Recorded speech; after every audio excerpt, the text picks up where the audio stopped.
नमस्कार मित्रांनो, आज आपण आलेलो आहे कोल्हापूरमध्ये जे शून्य मशागत शेती तंत्राने मागील 35 वर्षापासून शून्य मशागत शेती ज्यांनी ह्या तंत्राचा विकास केला आणि जगासमोर ही संकल्पना मांडली, तसे आपले कृषीचे, ज्यांना आपण कृषीचे ऋषी म्हणतो आणि शेतकऱ्यांचे ज्ञानेश्वर म्हणतो, असे आपले गुरुवर्य प्रतापदादा चिपळूणकर यांच्या शेतावर आम्ही आज आलेलो आहे।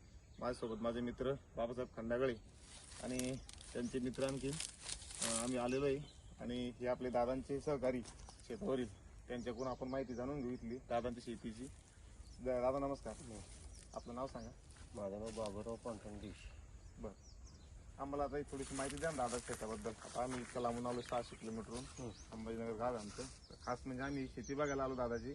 शून्य मशागत जी जमीन मागच्या 35 वर्षापासून नांगरलेली नाहीये, त्या शेतीला आम्हाला बघायची खूप दिवसापासून इच्छा होती, त्यामुळे आम्ही इथपर्यंत खेचून आलेलो आहे।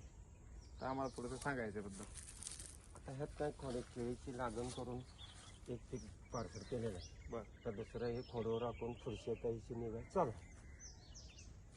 पण आता काय भांगण वगैरे काय नाही, ह्यातच तण वगैरे सगळं टाकून सगळं पाला पाच होता। बरं बरं, म्हणजे शेतकऱ्यांचे खूप असं हे असतात का बाबा प्रश्न असतात तर केळीचं हे जागेला जिरल का? तर तुम्ही इथं बघू शकता दादांच्या शेतामध्ये जे आता हा दुसऱ्या वर्षाचा खोडवा आहे आणि याच्यामध्ये पूर्ण बायोमास हा छाटून येईल खाली, हा पूर्ण जागेलाच टाकलेला आहे आणि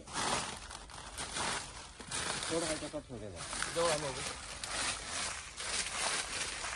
ही आपण जमीन बघू शकतो, मागच्या 35 वर्षापासून नांगरलेली नाही तरी किती मऊ आणि ही नरम आहे,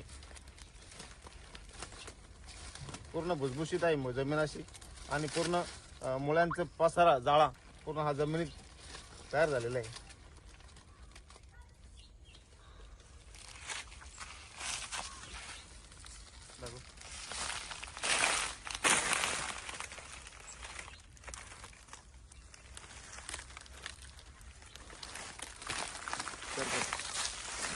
बंद करो।